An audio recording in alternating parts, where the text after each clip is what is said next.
Welcome another regular web camper. You should know his face by now. Give it up for Kevin Francis.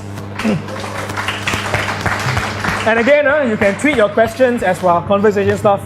Then I'll pick the most interesting ones to ask Kevin. Hi Kevin, what's up? How are you? Oh yeah, I'm an idiot. Yeah, sorry. There you go. Hey Kevin. I'm good. Here's the money I owe you. The poll up on the group was real, by the way. Wuhan does owe me money. This is how. Oh shit! Oh come on, not $10 notes. I gotta rate my kids' ang pao to get. Well, you know what? You do what you have to do. You know how it is. Here you go, bro. But in case you're wondering, it's not for anything Angry Dragon related. God, I hope not. Webcam is community. Entirely community funded and sponsored and stuff, and we used to buy snacks, and there was one time I left my, anyway he paid for it and I owe him money and stuff, so that's that. In case anybody saw Angry Dragon, like what the fuck, 100.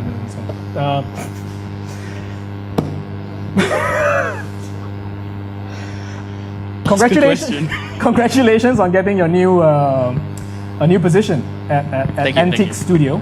Antiques Studios. You are the tech lead, right? And you have a extra. How many of you know Kevin Francis? Nobody, like few of you. How many of you know what the fuck he does? That's why I say I love this format. Everybody's like, oh, I know this person, but I have no fucking clue what Kevin Francis do, you know? And he talks so much. That I do. You know, extremely colorful past history. You used to work for AirAsia, Wavelet Group, Arcus, R2, D2. And so on and so on, and all strongly tech related. Yeah, for the most part, very strongly. So let's not talk about the past too much. So what do you do as a tech lead? What's your what the fuck do you do, man? Well, Antiques is well, they call themselves an advertising agency, an ad agency. Why do they need tech? I mean, everything involves tech these days. Yep. Whatever sort of advertising campaign you put up, even in the most right? basic form. Yeah, you should know. You work for a marketing company. Yeah. Even in the most basic form involves some element of digital. Yeah, keep the mic close. Yeah, some element of digital. So the thing about Antiques is that we don't just put ads on the internet and call it a day. No, we actually build large, complex applications for large corporate entities as well. So our development team's actually not full of fluffy front-end developers. They're all pretty hardcore back-end developers. No offense. None taken. Yeah.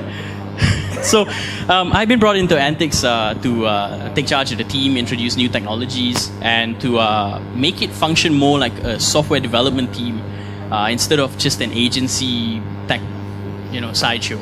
So you guys are creeping into the development shops. Exactly. And stuff, Yeah. So exciting stuff. So what sort of technologies are? I mean, some, and feel free to chime in, Clayton, if you don't be like lamppost there, because you can heckle Kevin and stuff. LaSalle Clang. Yes. What was growing up like for you, and how the hell did you get into tech? LaSalle Clang. Because LaSalle Clang, I don't know myself. LaSalle Clang gangster school lah. It was true, right? It was a boys' school. How many school. people LaSallians? Police cars in and out every day. People getting chopped with parangs and chopper knives and things like that. That's how you get scar. I thought that's very normal in Klang. Yes, but even more so at school. Yeah. So growing up, LaSalle Clang, what was it like? It was exciting. It was never a day that went by without someone breaking something or accidentally falling down some stairs or something like that. Yeah. So LaSalle, what was the tech thing that? Interestingly enough, there were a lot of geeky type characters there. We had people who money laundering for the gangster. I don't want to talk about that. There were people with like 24 disc CD burners back when nobody had a CD drive. Okay. Like these were the typical geeks hanging out in school. So it was quite easy to pick up a technical slant there. And I was already interested in tech, and with my parents and my siblings' encouragement, I started getting into tech, and pretty much after that, while everyone was out playing football, I was writing code. You poor man. Yeah, so I've been doing this now for how many years was it? Fuck if I know. 15 years. 15 years. I've been writing code professionally for 15 years. That's like a whole lifespan for a child. Okay. Yes. So what kind of tech what sort of technology are you leading in terms of like, you know, what are the big payoffs for Antic Studio in terms of like? Well, it's not so much the tech itself. It doesn't matter whether you use PHP or Rails or jQuery or Compass or Bootstrap. It doesn't matter what specific technologies you use.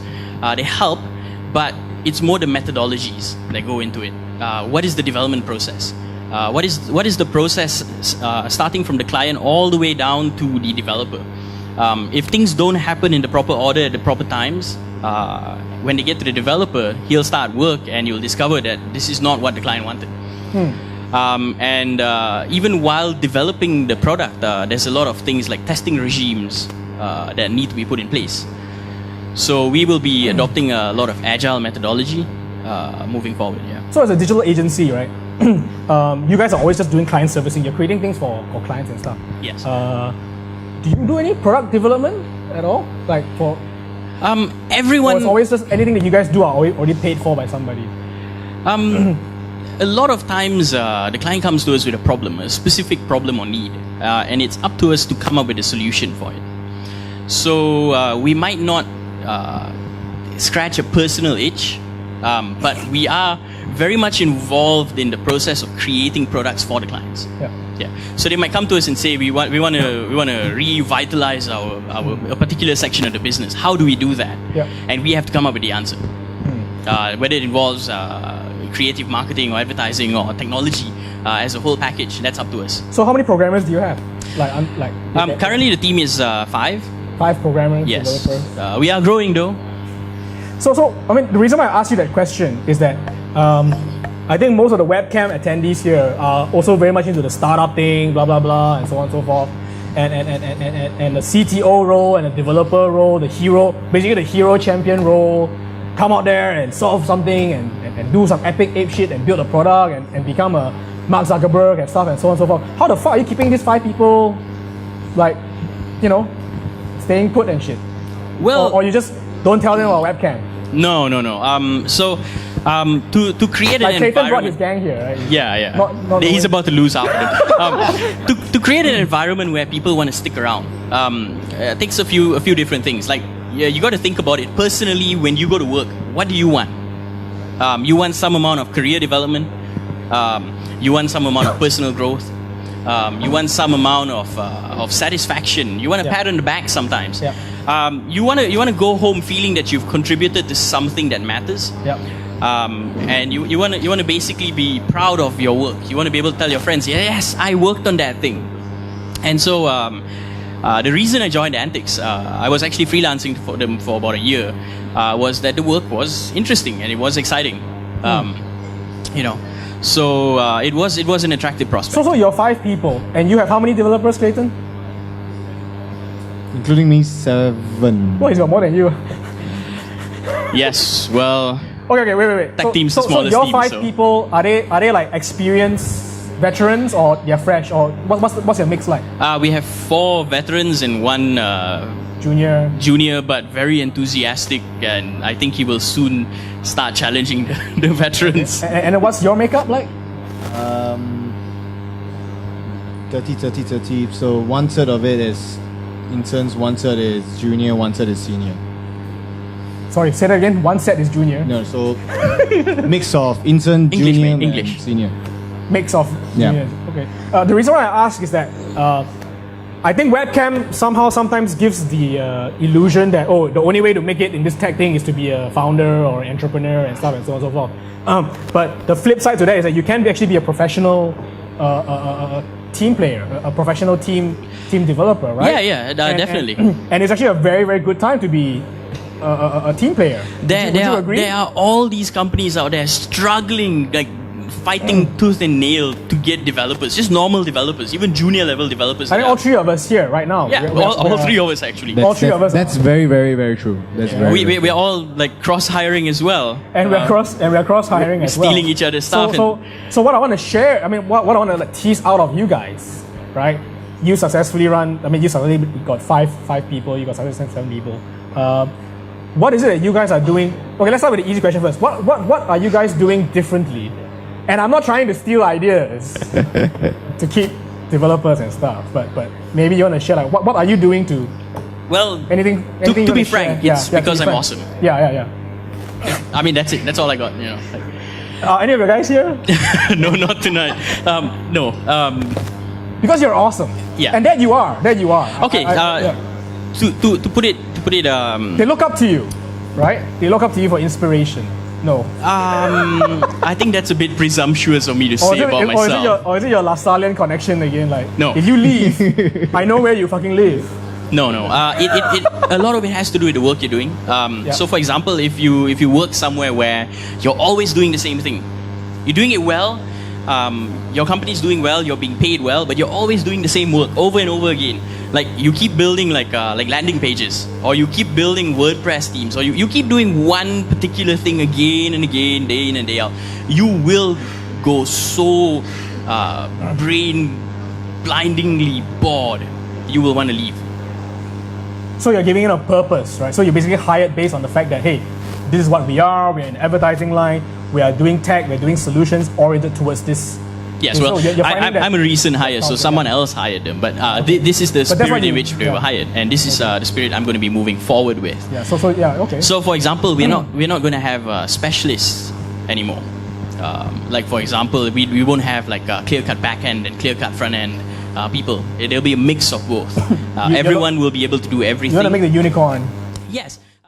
Boundaries to actually push, and there's always every project that we do, it's always something new and challenging that pushes ourselves to be better every single time. So you make that as like the learning opportunities and Yeah. stuff and so on and so forth. Definitely, Right. definitely. So okay, that's good. What do I want to ask you again? What was your strategy? Sorry, my next question was going to be, how for your own team and your hires, how important was it for remuneration? Was it a big factor in them joining you and staying on with you? Would you say there's an important thing? It's me. Both of you. I mean, I'll leave it to you guys. It's always an important factor. How important? I mean, Very important. This is the country where your parents envision you getting a job that pays you well, and you're going to be there forever, and your future is secure. So a lot of people, especially fresh grads or junior people, right, like 2 to 3 years experience, what they're looking for is that big leap. You know, where they get an increment like in like the 100 or 200% range. They're like, oh, that's my dream. That's their dream. They're not really considering a lot of other factors. But after they join on, it's not enough. You can't keep them anymore. Because they join on, there's a lot of work to do. You're paying them a lot of money, and so you expect a lot of work in return. And when that work is not inspiring to them at all, they're going to look elsewhere. They're going to go like, hey, that guy's going to pay me a similar amount of money or maybe more, but he's more interesting. And they'll keep job hopping. and for you? Right. So to top out that, I'm together with him, and to top out that is, if the hiring process begins where you know that his main goal is cash remuneration, he wants a big fat paycheck, be certain for sure within a year you will lose him again to someone that can pay even more. Because they're good, right? It's that kind of competition. It's not that kind of competition, but it's because they have a different sense of mentality and thinking. To them, it's not the sense of gratification of creating something beautiful, but the sense of that my mom asked me to make more money, so I just. So are for the you bigger- cull that? Are you managing that hiring part, like not just the money part, but also because of the work? It's because of the work as well. Yeah. So you focus. It's more. actually quite easy to weed them out. People who come into an interview enthusiastic about the work, really enthusiastic, passionate. You ask them a question and they give you an answer that's not just complete, but you have to like, hold on there, cowboy. You know, like, I didn't have to ask you all that other stuff. Like, that's enough. Those are the kind of people that have a real interest in what they're doing. Okay, so the money becomes a secondary factor then. The carrot for them then is interesting work. Whereas the guys who are like, you ask them a question and they're like, I'll answer it. You know, like, just to get through the interview. I try to look smart. Secretly, what's really going on in their head is that they are worried that if they go on at length, they're going to have the wrong answer. Okay. They have no confidence in themselves. So to steer this back, why I'm asking these questions and stuff and so on and so forth. How many of you are doing a startup right now, how many of you are looking to hire developers and coders? Show of hands? Nobody? Got a few lah, right? And it's hard, right? It's hard, it's tough, right? Would you agree with me? The reason why is because to find that type of talent developers, front-end developers and stuff, you are essentially competing with a whole bunch of these type of people, agency side or established tech businesses who are already enticing this extremely limited workforce, right? With a higher paycheck and with the same type of motivation and higher thing, right? And to me, what I feel, and this is something that I've been advising a lot of wannabe entrepreneurs and startup thing, is that, fucker, your idea need to be more exciting and more bigger and more grander to entice this limited workforce, right? To say, leave this cushy and awesome boss, right? And risk literally livelihood and stability with you. Yeah, it's difficult to ask someone to do that. Especially, okay, you want someone who's young and enthusiastic. At the same time, these are the people who are not willing to take risks. And then you get these older guys who are experienced, and you're like, oh, okay, he's experienced. This is the kind of guy I want now. Yeah, I mean, like, with Clayton, he just walks around like, I started Wood Food, right? Yeah. And then he's like instantly like, and how do you get Wood Food off the ground? I mean, because okay, here's an interesting thing, right? Kevin Francis is just pure like enterprise level, always like just they're professional, whatever it is, right? Or rather, he's built up that type of background. Whereas Clayton was like, okay, he's done the car sales thing, and then somehow or other squirrel up and made that Wood Food. Sounds like damn dodgy, right? The way you say it. Car salesman turned iOS developer. Right. So you went through the I don't have a lot, but I need to attract talent, right? I mean, what was your pitch? Like how was that struggle with you? To be honest, Wood Food wasn't built with one guy. And after that, no, that one guy is not sitting here. That one guy is sitting here. Yeah. You build it, right? With your bare fucking bloodied hands. Yeah. The iPhone, the Android, the backend, the website, everything and all. But after that, when the client work started to come in, then we had to hire people. And the sales page was that we want to build great products, and that is one of our key goals. I know it took us a while to get to where we are right now, but finally we're at a stage where we can actually build our own products and at the same time do agency work as well. So it's visions is nice to sell. It's great. It's good to find someone to share the same vision with you, to follow down, because it's a long path down. It's a long ass marathon. You have no fucking idea how long that marathon is. But if you find that person, then it's really, really good. And this was your partner, your co-founder, in a way. Co-founder, the guys that I have right now and all. I think your story is very common to a lot of the current development shops. It's the standard chicken and egg problem. Yeah. You build an awesome. What's the chicken? You have an app, you have no customers. You have customers, you have no app. It's one of these two problems, right? Or if you're starting up a iOS dev shop that you want to build your own products, the problem is you have no money to build these products. Exactly. And when you're making money, you have no time to build the products. Exactly. How many years did it take? Took us 2 years. Let's debunk the myth right now, right? Let's debunk that myth right now. You guys can chime in and say agree or disagree with me, right? The stupid Silicon Valley dream. I got a fucking great idea. I just need to convince a fucking good developer or iOS guy, build this thing for me, and we are going to cash out. Myth? Most of the time. Most of the time. 90% or more of the time. I mean, you know the statistics on in the first year of business, how many percent of businesses fail? 99%. That's the exact same statistic for all these startups. People are creating startups all the time, and they just die. They're like dead on arrival. I think the recent, the most recent, like extremely shared video is the call to action about learning programming. How many of you have seen that video? Learn to program, learn to code. How many of you here know how to program and know how to code? Yeah, curious. Curious, very curious. You looking for jobs? Okay, how many of y'all don't know programming and don't know how to code? But want to learn. Don't be shy, because I see some people like I don't know. Only two non-programmers here. Only two non-programmers here. Okay, here's a word of advice. Like if you are thinking of doing a startup and entrepreneur, like doing your own thing, I think it's come to a point here where the golden era of Silicon Valley, I got a good idea, I just need to convince programmers and stuff. That is over. That stupid era is over, right?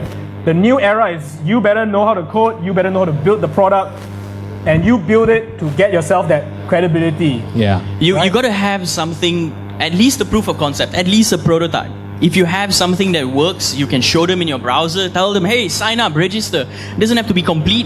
Having something to show is going to convince someone to give you money. Yeah. It's proof of testament. Because I've spoken to people who are like in Silicon Valley right now, right? And the people who are walking around pitching the ideas and say, I'm looking for developers and stuff, they themselves are developers. They themselves pretty much like, here's the thing, here's a prototype of what I built and stuff. They're not going around drawing diagrams in napkins or, pitching you the elevator pitch, right? So this is something that the reason I'm doing this talk show format as well is because I'm getting a bit tired answering the same questions. I think you guys get it too.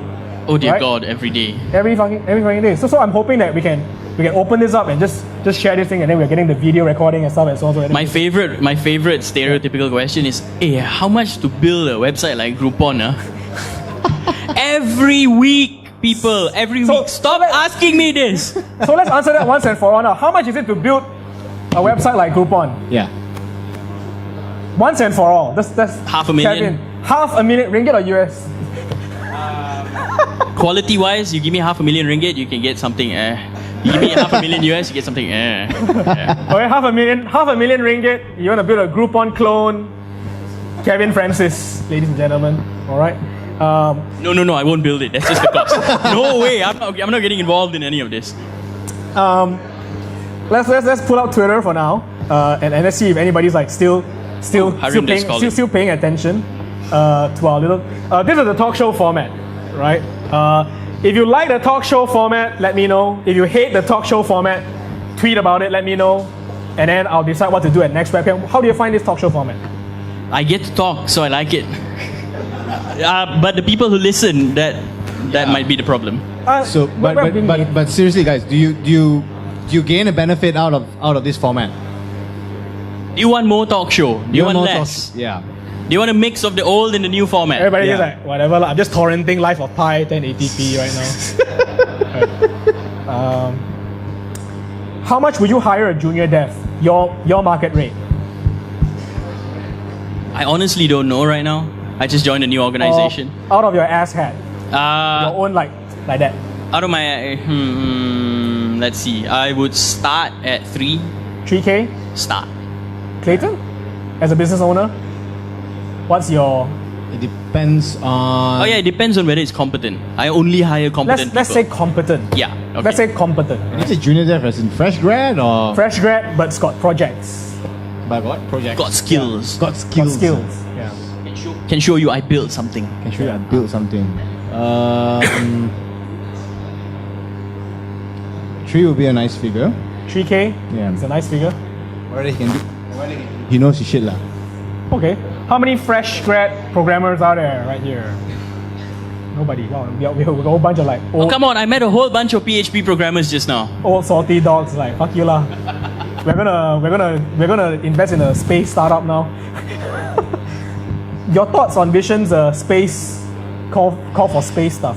It really, Be frank. it Like- really is the future. I fully hope, I pray that in my lifetime, traveling to another body in space, the moon, Mars, whatever You're a it is. space geek also, right? I mean, I am. You know?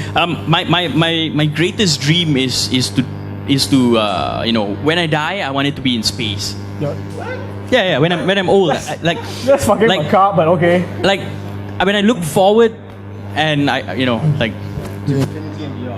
infinity and beyond and all that. But no, like seriously, like I would like to like lay to rest on Mars or something. I'll be living there. Like that's the world I want to be. No, not alone lah. Like you be there with me lah. Wuhan as well, with family, Clayton? What was the question again? Space. I mean, what's your thoughts and opinions about Vision's space talk? I'm curious. It would be great that if we can go to space. It would be even better if we could travel from planet to planet. But it's a stepping stone, right? The whole like fly to atmosphere. Yeah. look at the moon, the And then to curvature come of the down Earth, again, and yeah, then it come is. back down again. It's- 1 hour. Actually, I'm looking forward to space elevator technology, right? So Space elevator. getting to orbit via space elevator Yeah. would be much cheaper and safer in the long run. And then from there, you take a ship to any of the other planets in the system. I think that will be eventually be what we do. And your graphene technology that's Yeah. actually part of the It is? technology behind it. Yeah, you need all this supercapacitant stuff to actually go anywhere near space. You know, in a space doesn't. elevator. I mean, I'm a space geek and stuff, but for myself, space doesn't excite me as much as immortality. Technology of immortality. I intend to live forever. Nah, dude, I think that's wrong, man. Yeah, let's talk about that, right? I will join you with that dream. You know, Yeah. because if you can solve living forever. No, it won't be all. I have a question for you, Wuhan. Like let's say Okay, let's say you're gonna live forever. Are you gonna have any more kids? Yeah. And how many? I might. You could colonize Mars yourself. I might want to, maybe, but to me it's like, if you get What's your name? Meow. Everyone on Mars. so for me it's immortality. I think we're on the crust of it in terms of the genetic decoding and stuff, and so whether or not we end up creating zombies and stuff, right? Besides space, or maybe space is the thing, but for you, what is the far future technology that you yourself? I think the one thing I look forward to, other than space, immortality, 3D printing. I mean, Vision threw a few tech that he picked up. teleportation. Teleportation? Or near instantaneous travel. It doesn't have to be particularly. Sorry. No, time travel, no. But instantaneous travel between two points, right, is what I look forward to, because we spend so much time every day of our lives commuting. Never mind commuting. Like if you want to see someone and they're on the other side of the planet, you've got a problem there. But the immortality thing would kind of make the instantaneous travel a bit redundant. No, it Because- would just be a hell of a boring life. You know, keep it's- commuting further and it's- further and further. It's like that Chanel No. 5 ad, right? It's not the destination, it's the journey. And everyone smells good at the same time. You know. Clayton, what is it for you? Far future that you want to see in your lifetime. You know. I mean, you mentioned just now you don't want to fuel up cars, but let's do something a bit more about left field. What floor is this? The 29th floor. Harinder got lost. Aaron is here. Don't skip the question. Yeah. No, Replacing your organs. replacing organs, no, but Enhancement of your eyes. no. Growth generation. Like say for example, What do you want to grow? if I lose my finger, it can grow back. That would be great. If, Is that all? that's one of it. if I lose my leg, it can grow back. That would That's be where the 3D printing, biotechnology. Yeah, I mean, imagine the crazy sports that you can do, knowing that you can hurt yourself, but you'll never die from it. But yet, I don't want to live forever. Pain's a pretty good Pain. So- thing that keeps me away from that. So something a bit more like web related and stuff, right? What was your last online purchase that is not paying for server hosting and what? I bought the Pebble. Online? Kickstarter. Oh, okay. Yeah. What was the experience like? I haven't got it yet. Okay. It's shipping right now. I bought it late last year. They missed a couple of shipping deadlines, and finally now they are shipping. But in the meantime, at least they've upgraded the watch several times. Now it's waterproof and you can go swimming with it. And it's I think making it Bluetooth waterproof was like very, very fucking important. No, but before this it was water resistant. Now it's Yeah. completely waterproof, like 5 atmospheres. Okay. Yeah. So that was a good purchase. I'm And- really looking forward to it. And for you, Clayton, bought anything cool recently online? Porn. First, You don't need to buy porn. Oh, I see. okay, let's not. That escalated very quickly, but yes. Clayton. Tickets. I think I Online think yeah. movie tickets. Future music. Future Music Festival, Oh, okay, definitely. Future Music Festival. Just a show of hands. How many of you have bought something online recently? Like, okay. Bought something that is local, like from a local store. Oh, okay. Sorry? AirAsia counts as local. Yeah. Interesting. The reason why I asked the question, is like, I mean, okay, like maybe the crowd here is obviously more web savvy and confident about online and stuff and so on and so forth. Our internet penetration rate is higher than ever.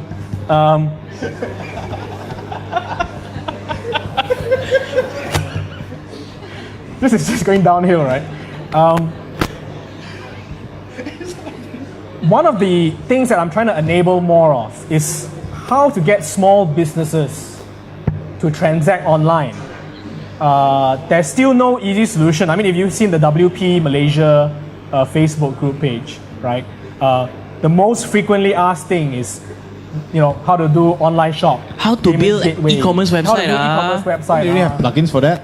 Huh? Yeah, really but have plugins for that, really? so the problem here is that as a business, you don't have a lot of money to hire someone to install those plugins for you, configure them, and make them look nice. That actually costs quite a bit, because if you look at the amount of time that the person spends, it's about 5 man days at least for a basic website before you're done with it, right? 5 man days, say 1,000 ringgit per day minimum rate or whatever, right? That's $5,000 already. If you're a struggling businessman trying to get online. Yeah. So what I'm trying to tease out of you guys, and maybe it's something that you guys want to do, is that if anybody out there is coming up with a solution or something, a startup idea maybe, there's a huge market there of just making this thing fucking easy and affordable. Because Malaysians are buying shit online. Last time people say, I don't want to invest so much, because Malaysians are not confident about buying things online. When those guys and all. I mean, Rocket Internet is like gang banging the fucking whole thing, right? Yeah. But smaller to medium shops and stuff, I think people are still very frustrated about buying certain things and I can't buy this online. But even IKEA's website, you can't buy IKEA shit online. You can't. And get it delivered to your house. Which makes no sense to me. They have a delivery service anyway. Right? Exactly, right? They have their own credit card. What's wrong? What do you think is wrong? I mean, even you can buy fucking GSC in a crappy app and everything and so on and so forth, right? What's that barrier of entry? Because I have people asking me like, I got this thing, I want to sell online and stuff, right? I know they don't have the budget, but I haven't been able to tell them like, what's the easy way? There is no easy way right now. There is no single platform in this country that allows you to plug into a local payment gateway, put up a product catalog. Wasn't there someone from the room that wanted to do this? So there's a group in Facebook called BECA, which is a Malaysian e-commerce association, and the guy that's running it, Adrian O, does a solution like this. I think you should invite him to come. We should. I mean, if it's any good at all, he should get. Have you heard of that? Have you heard of that before? I've never heard of it.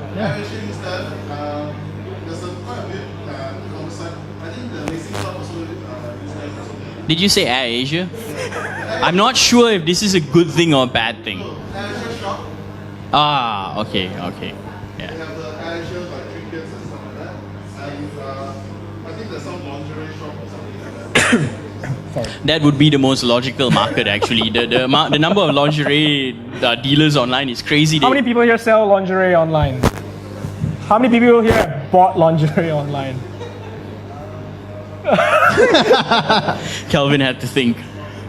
Startup hacking, big deal now. Personally, I think we've missed the boat a bit on startup hacking, but suddenly it's like, growth hacking next? Growth, I don't know, whatever. What are your thoughts about startup hacking? Like, what the fuck? Where are we now in Malaysia? What do we need more of, in your opinion?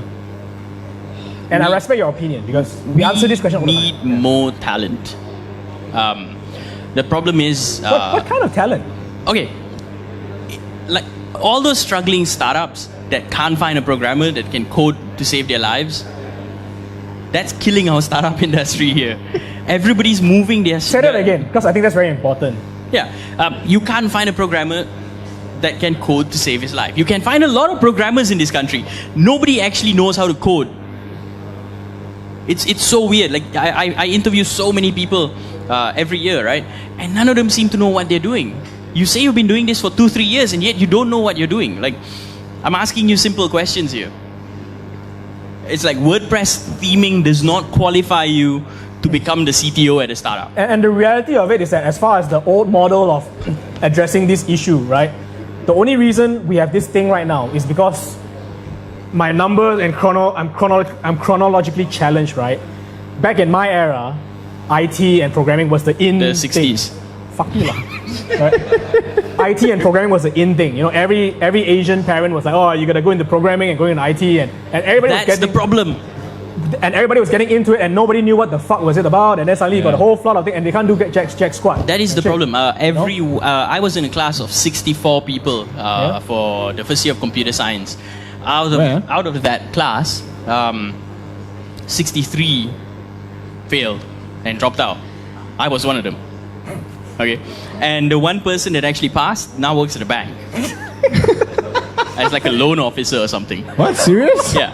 So, you know, every one of them, when asked, why did you study IT? Why did you pick this course? Oh, my mother chose it. My father chose it.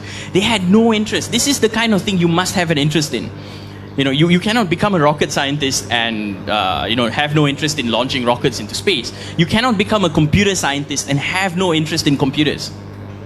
That's what we are. We are computer scientists at the end of the day. So would you say that you were in it because you were interested in it? Yes, definitely. I was in it because I was interested in it. You were. I had already decided what I wanted to do when I was 15. Like, that's when I started freelancing. Yeah. Right? So that was my only goal, like IT. So my question then, like I say, you know, so that's the state of affairs now. And IT and programming right now is definitely not the thing that Asian parents telling their kids, hey, go study programming. It's like, fuck no, you know, don't do that, do biotech. And my fear right now, and this is the message to you guys, if you have any influence, right, to save a child today, right, if you have any influence to save a child today, right, parents are going out, oh, you go to biotech right now. By the time they graduate and come out and become a biotech, whatever it is, a lot of the opportunity is now, not Not 4 years or 5 years down the road. 4 or 5 years to go. Biotech is 5 years. Yeah. And the thing is, by the time you finish your course, if you have no interest and you haven't been keeping up to date with the state of the industry, you will be hopelessly outclassed, outdated, and you just won't be able to find a job. And then you'll end up, you know, at a bank selling like loans. Yeah. So your advice. So coming back, like I say, startup hacking, startup thing in Malaysia right now, right? What's your opinions about it right now? Any hope in hell? We talk after elections lah. Oh, yeah, that's Clayton? a very good answer. You talk Clayton? about it like, Okay, good. Because that brings me to the next question. That brings me to my next question, right? BN or Pakatan? Both. We need the two-party system. No. I want to ask you, like, in terms of like, which party do you think, right? And you can explain it and justify it. Which party do you think, your personal emotional thing aside, right? Which party do you think is actually better for startups, and why? If you can share why, because I have no clue. You know. You have a very inflammatory answer for that. I think BN is better for startups because they're willing to throw money out. Like really, they are willing to throw $1 million at an iPhone app. really? Where was I? Can you tweet your feedback? Yeah. Oh, sorry. Yeah. Yes, Clayton. Yeah, for me it's, I would think PKL would do a better job. Why? It's not the point of throwing out money, but it's the point of strategizing and building the right ecosystem. Look at what they did with Penang, and if they were to be able to do it in other sectors as well, I believe they would have. Penang has a good startup ecosystem. It has not a good startup ecosystem yet, but they've reformed Penang to be pretty well. They're trying to. From a high deficit, they've converted into a profitable state. But whatever, money, no money. It does not. Nobody seems to have given me a straight answer. I mean, from the I think there's none. From the Pakatan side, how do you address the talent problem? In your opinion, I mean, I'm just curious. So the reason we have no talent here is because talent is not valued. It is not valued. Talent is not valued in Malaysia. It is not. Well, you're a talent and you're valued. Clayton, I am valued, okay? People like us are valued in a very narrow strip of the industry. Yep. Very narrow strip. If we wander outside of that strip of the industry, we don't go anywhere. cease to exist. Yeah, but I think the other part of the talent problem over here is there's a lot of us that do not dare to take the challenge. Just out of just wanting to take a challenge and just to challenge yourself. A lot of them I see around me that gets it off too easily over here. That's one of the biggest problems. Yes, they face all the same problems, and they added them to themselves to the mix an additional obstacle where they devote part of their revenue to the community. Yeah. Now, I love the idea, but it's not any different from any other form of startup. It's just that they're contributing 20% of revenue or profit or whatever it is to the community, so they make less money. However, I feel that because of this social, what is it? What is the word for Social this? entrepreneurship. Yeah, social entrepreneurship angle. What happens is that they get more people interested in the idea, more willing to support them, because they in turn say they will support the community. So we've seen several examples like that, like with Ellen, like she highlighted some of the ones that are already running in Indonesia after the tsunami, for example. Yep. And they've had huge success. They sell products that are made in Indonesia in Western countries, and people over there love the idea that they get an awesome piece of furniture and they're donating to the welfare of a whole bunch of people in Indonesia. Yep. So, it's a really good idea. I think it'll get a lot of support because of that. People want to feel that they're doing something when they buy, like a chair. It gives you a bit more purpose Yeah. in terms of the hiring part and so on and so forth, right? Yeah, and when But there's still a revenue thing. It's not a non-profit. yeah, it's a for-profit company, but with a heart. And I think attracting talent to a company like that should be a little easier because they have one more little checkbox filled. Like, are you going to go home with a warm, fuzzy feeling? I think still is not necessary with that. I mean, talent is talent. If it's shortage throughout all verticals itself. Yeah, but if you think about it, the altruistic type of talent that you're looking for, wouldn't it be easier to get them to work for a company that has a good cause instead of just profit, as it's... Naturally, yes. Yeah. Naturally, yes. But it's still, I mean, the main problem is still there. There's not enough engineers to go around to begin in the first place. And there's so limited only. So Clayton, this one's for you, right? Clayton, so in your opinion, when you did Wood Food and then you launched it and then you kicked it off and stuff back then and today, based on what you know, let's ignore that you already have a team and stuff and so on and so forth. Then and now, has it become easier or harder to launch a startup? Oh, so much more easier. It's so much more easier now. So it's so much more easier. The development tools are better. The environment is better. The testing tools are better. A lot of things has changed over the past course of 3 years. A lot of things has changed. So we have improved that ecosystem despite the talent attrition. Yeah, You feel? definitely. Definitely. I think the talent attrition actually has contributed to us improving it because we've been forced to take all these extreme measures to cut the number of people we need. Yeah. And that is why, again, if, as a government policy, if your solution to it is that we will train a team of engineers now, Bah. Not going to work. Yeah. right? Not going to work. Engineers must train themselves. And do you agree with that? It's easier now than how long ago were you? 15 years ago to start a startup. It's different. Things have changed. Yeah, definitely. I mean, 15 years ago, one man couldn't dream of building a huge web app himself and deploying it to servers and running all that. Right now, I can do that all myself if I wanted to. Deploy to Heroku, swipe a credit card, done. Cool. So, go to Twitter right now. And Ruben Tan, I disagree. I think the problem with talent is because of degrees. What? Degrees. The quest for getting degrees. Yes. How important is paper qualification in your hiring process? I don't even look at education. Like, I don't care if you went And you're to... coming from like Antic Studio, Yeah. a fairly big digital agency. Yeah. If It's you... GitHub account, that's it, right? Yeah, if you have like open source work we can look at. If you have code, if you come in and you're just passionate, if you can explain yourself well, yeah, sure, why not? Clayton, degrees important to you? It's not important as long as you can read, write, subtraction. So not a problem. How do I get a share of 1 million from BN? Do you have any? I'm sorry, that boat sailed a long time ago. All right then. That's a wrap for Webcam KL. This experiment is over. We are now taking questions from the floor in case you don't have Twitter and stuff. If you have a question, please raise your hand for our panel speakers right now. Ask them about anything. I hope you got to know them more. Find out what they do. Fucks given, 0. No questions. No questions? Going once, going twice. Ding, ding, ding, ding, ding. All right, Okay, we're done. thank you tutup guys kedai. very, very much, Clayton. Thank you, Kevin Francis. A round of applause.